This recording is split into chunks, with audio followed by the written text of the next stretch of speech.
The animal world displays a magnificent variety of life, but while organisms vary immensely, they share many fundamental characteristics.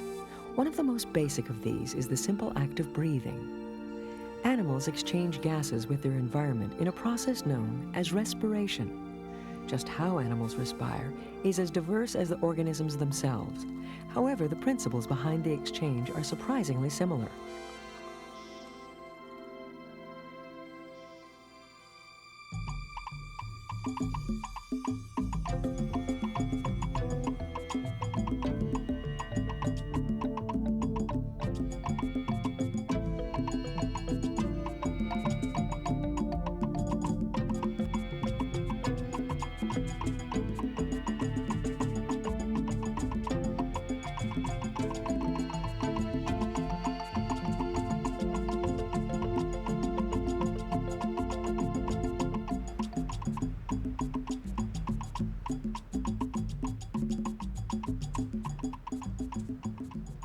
When we talk about respiratory gas exchange, we're usually talking about taking up oxygen and giving off carbon dioxide. And it's true whether it's an animal or a plant, it's true whether it breathes water or whether it breathes in air. That's the two gases that we're most interested in.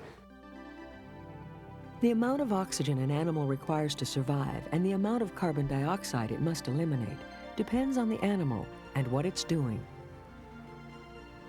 Respiration rate will vary depending on what the animal needs to be doing. If an animal has just eaten, the respiratory rate will go up because it's digesting its food. If an animal is active, it's working hard, then it will have to respire more to get more fuel to do the activity that it's doing. There's a lot of things that will cause an animal to increase its metabolic rate. Temperature is a really important one for animals whose body's temperature vary with the environment. And so if we have an animal that's at a cooler temperature, it will have a lower metabolic rate. But as the temperature increases, the metabolic rate will increase and the respiration rate will increase as well. No matter whether the animal requires a lot of gas exchange or a little, all gas exchange depends ultimately on simple diffusion of molecules. More oxygen is available in the environment than in the organism, so oxygen diffuses in. But there is still less inside because the animal consumes oxygen when producing energy. In the process, carbon dioxide waste is produced, so the animal has more carbon dioxide than the environment, and carbon dioxide diffuses out. Single-cell organisms are so small that diffusion can occur across the whole cell in a very short period of time, so a special respiratory system isn't necessary. But as an animal gets larger, the distance between one part of the animal and another gets larger as well, and so at some point, the animal needs some way of making sure that oxygen can get to all parts of the body. One way to do this is to make the animal very long and very thin. But another way would be to develop a separate system for carrying oxygen to all parts of the body. Insects are unusual in that their respiratory system carries gases directly to working cells in the body. A row of openings along the side of the abdomen, called spiracles, can be held open or held closed. This is a series of tubes that branch throughout the whole body of the animal, and they branch into finer and finer and finer segments until finally they reach every single cell.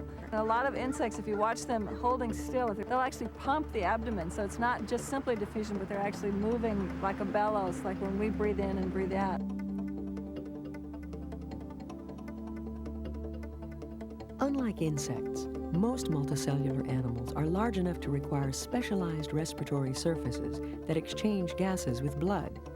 Then blood carries the gases to and from the body's cells. When the organism lives in the water, these surfaces are referred to as gills. In many cases, what we're calling gills is just an elaboration of the skin surface. The way the gill works is by being in close contact with the water and by having a large enough surface area and by having a very good blood supply. Typically, gills have to work by continually moving in the water, either moving the water over them or moving them through the water so that diffusion can occur. Some of the challenges of breathing water are that water doesn't hold a lot of oxygen in the first place. It holds maybe 30 times less oxygen than air does. And seawater holds even less than fresh water does. So just getting the oxygen out of the water requires moving a lot of water across the respiratory surface. Another problem is that water is heavy, it's dense, and so moving water across the gills as the animal swims or as the animal sits still in the water requires a lot of energy, and it's estimated that fish use probably 5 to 10% of their resting energy use is just for running the respiratory pump, just for pumping water across their gills. That's kind of a large investment just to breathe.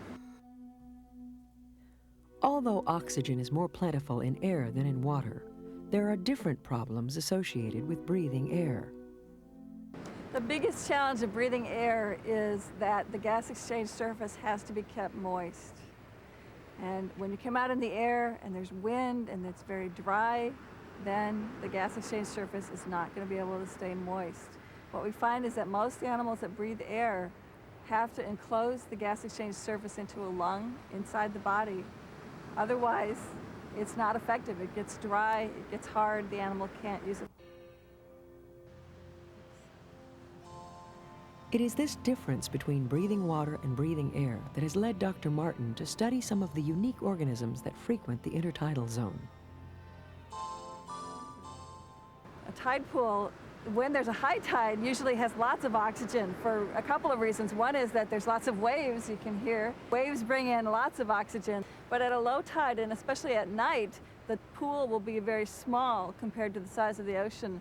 And at that time, all the animals in the pool will continue to breathe, will continue to take up oxygen and give off CO2. This is what we think probably is the selection pressure that led these fish and some of the other animals in tide pools to learn how to breathe air, to get out of the water and start breathing air, because there was very little oxygen left when everybody was breathing it at night during these low tides.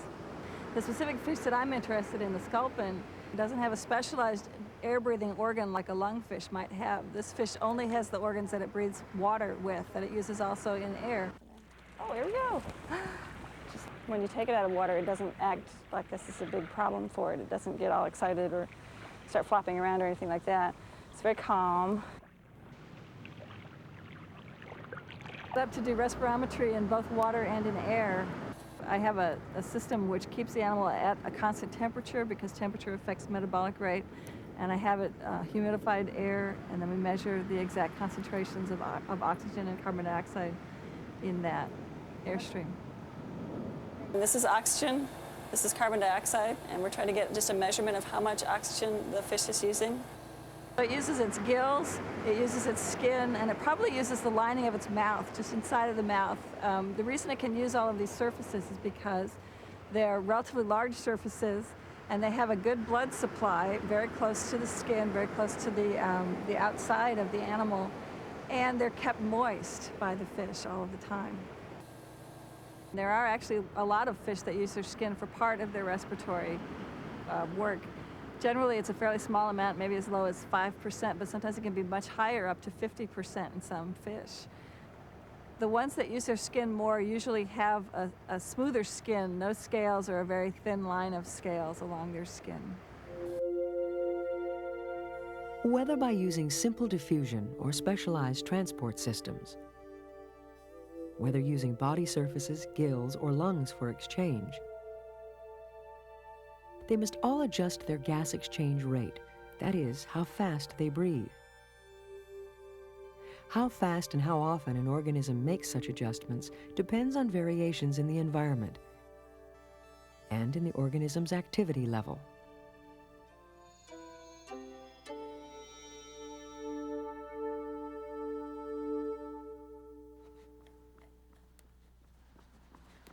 D.J. Peterson is training for a triathlon, a grueling 3-event race. For training, I do 3 different events: swimming, biking, and running. For swimming, I might swim 3 times a week, 2,500 meters each time. I like to run twice a week, about 5 miles each time, and then I bike 3 or 4 times a week. Not only must he train his muscles, he must also condition his respiratory and circulatory systems in order to successfully complete this arduous race. And start to breathe normally. To determine his optimum training program, DJ enlisted the help of Dr. Christopher Cooper. Go, go, go, go, go, go, go. During maximal exercise, human muscles could require 20 times more oxygen than at rest and produce 25 times more carbon dioxide. So our body has to respond to these increased needs. Whether we are engaged in strenuous exercise or are at rest, our survival depends on the respiratory system's ability to obtain oxygen from our environment and remove carbon dioxide waste. When we inhale air, it passes through the nose and mouth, and these serve to warm and humidify the air. Next, air travels down the trachea or windpipe to a moist set of branching tubes called bronchi. Here, mucus traps dust and other particles, and beating cilia remove debris. Finally, warmed, cleansed, humidified air reaches the thin, sponge-like exchange surface, the alveoli. The air that we breathe in mixes with air already in the alveoli, and then it is ready to give up oxygen to the blood and to take carbon dioxide from the blood to be eventually exhaled with the next breath out. Breathing is the cyclical movement of air in and out of the lungs. We breathe by contracting our respiratory muscles, and the most important muscle of inspiration is the diaphragm. Good, you hit 60 perfectly, first time. Like other body muscles, the respiratory muscles of the diaphragm and chest wall can be trained to work more efficiently. The maximum oxygen uptake is important to athletes because it determines how much external work we can perform. For the muscles to perform efficiently, oxygen must be transported quickly from the alveoli of the lungs to the cells that use it. This is the role of the blood. Oxygen passes into the blood by diffusion. It is at first dissolved, and then it combines with hemoglobin. Hemoglobin is a protein which is contained in red blood cells, and each molecule of hemoglobin has 4 iron molecules, which are able to bind oxygen molecules. So one molecule of hemoglobin can bind 4 molecules of oxygen. 99% of all oxygen transported is attached to hemoglobin inside red blood cells.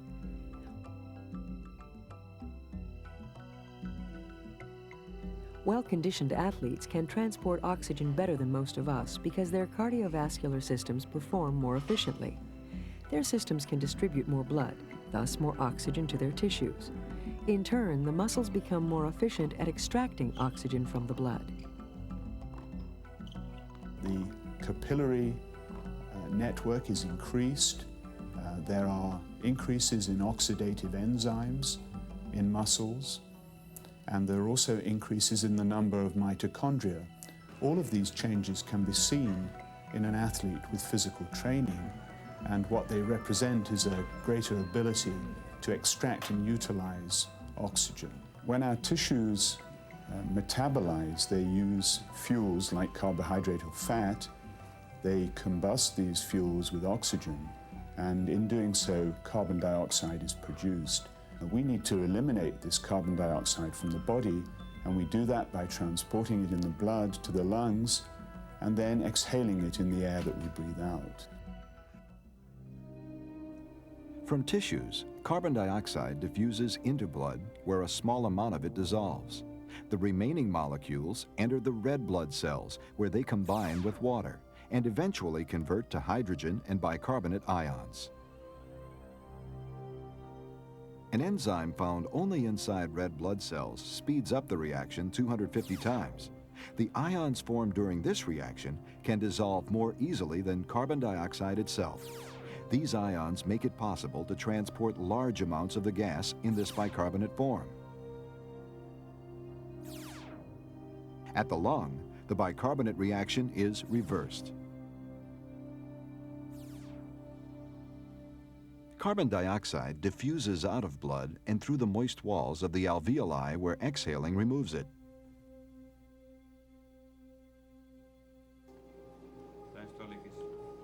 Within limits, our respiratory system can adjust the breathing rate in response to our activity level. This in turn regulates carbon dioxide and oxygen within our blood. There are several mechanisms that regulate breathing. The most important is through sensing the appropriate chemical composition of blood. But certainly it is impressive how the ventilation increases appropriately with the increase in carbon dioxide production in the body, so that the blood carbon dioxide level is actually precisely regulated during exercise. As effective as this system is, it is possible to exceed the ability of our respiratory and circulatory systems to cope under physical stress. Another 30 seconds, another 30 turns. At the beginning of the test, I didn't feel anything, and then very gradually, the pressure on the wheel started to increase, and I started to feel the stress in my legs. My thighs started to burn a little bit as they got more fatigued. Raise your hand when you want to stop. Okay. I couldn't get enough air in, and I was breathing as hard as I could, and then all of a sudden, my energy just gave out at the last minute. Aerobic metabolism, which uses oxygen, is 18 times more efficient than anaerobic metabolism at generating essential energy compounds like ATP. When the respiratory and circulatory systems can't deliver enough oxygen for energy needs, the working cells must switch to anaerobic metabolism for ATP production, which uses no oxygen and produces damaging waste molecules like lactic acid. Lactic acid accumulation is an inevitable consequence of exercise above the anaerobic threshold. The anaerobic threshold is that point at submaximal exercise at which we start, and it's a level of exercise below which we could exercise more or less indefinitely, but above which we would eventually have to stop because of lactic acid accumulation. Actually, I'm going to redesign my program. I'm going to make many of my workouts much easier, because what I found is that I was depleting my oxygen in my blood too quickly and getting tired. By understanding his body's capabilities, D.J. Peterson is training more effectively and stretching his limits. From time to time, all organisms must stretch their limits, whether in search of a personal record or in search of food.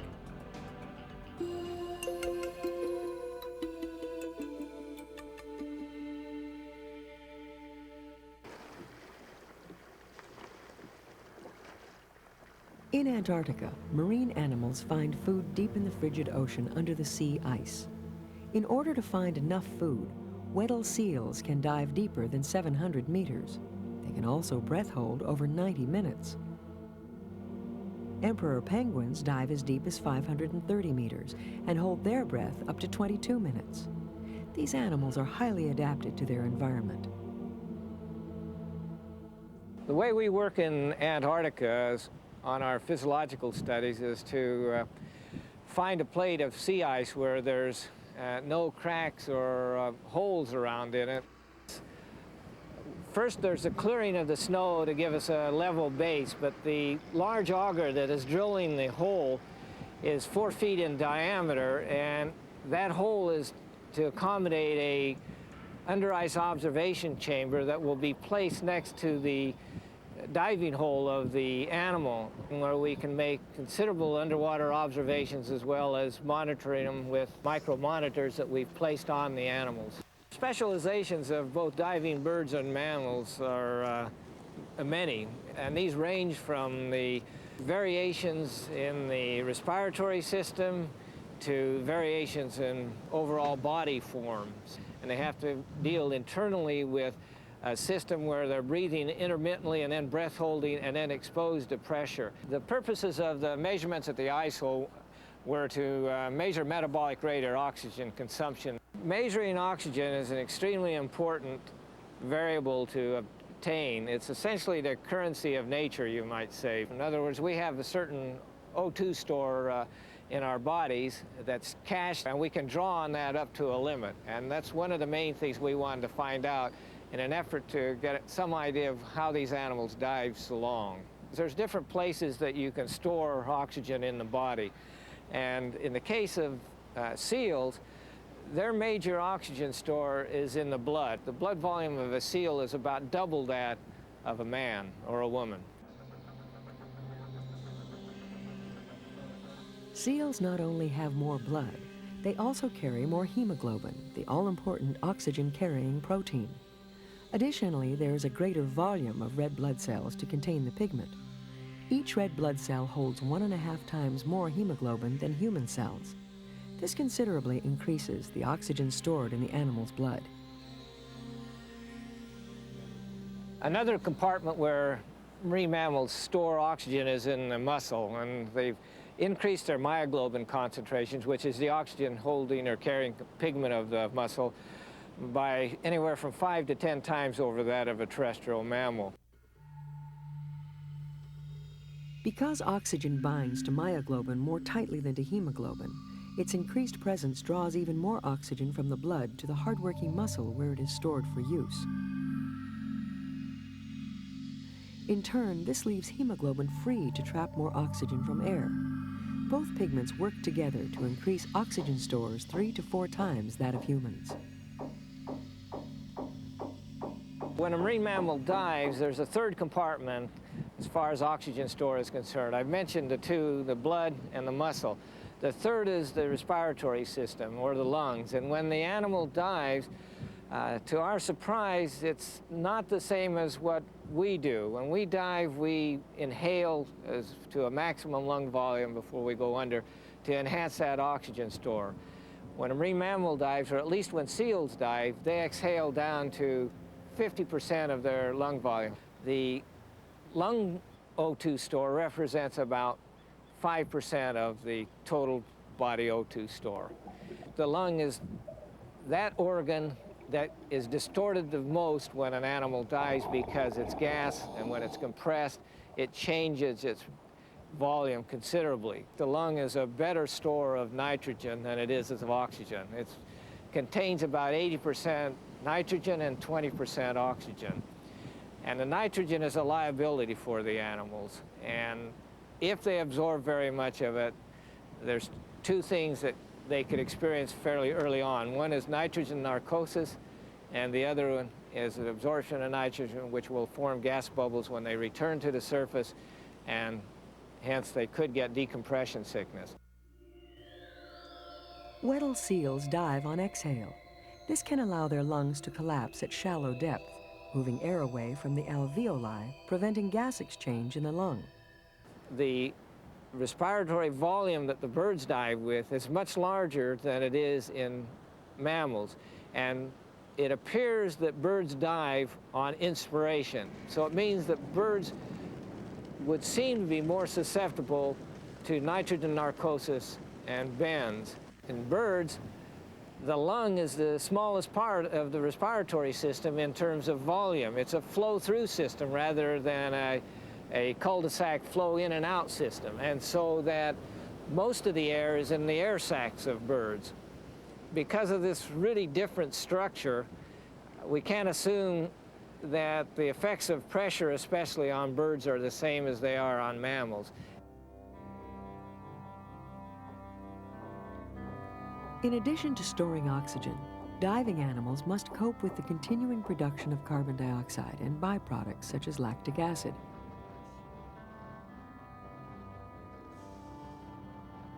Their body's ability to store carbon dioxide is much greater than it is for the storage of oxygen,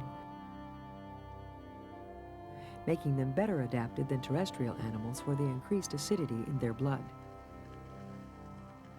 We will collect blood samples for analyzing the concentration of lactic acid, an important product of anaerobic metabolism. Now, in diving mammals, most of the lactic acid is produced in the muscle.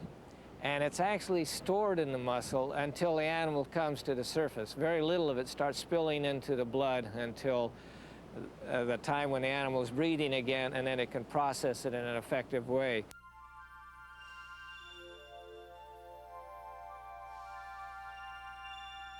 So how is it that these animals hold their breath for so long? The answer is a miracle in design. Not only do they have increased oxygen stores, they can store and eliminate metabolic wastes. So although the physiology of the seals and penguins is different, they share a common need for the breath of life. Breathing is an act that ties creatures together at a very basic level. Nature reveals its beauty in both the complexity and diversity of life, seeking to sustain itself in a variety of environments.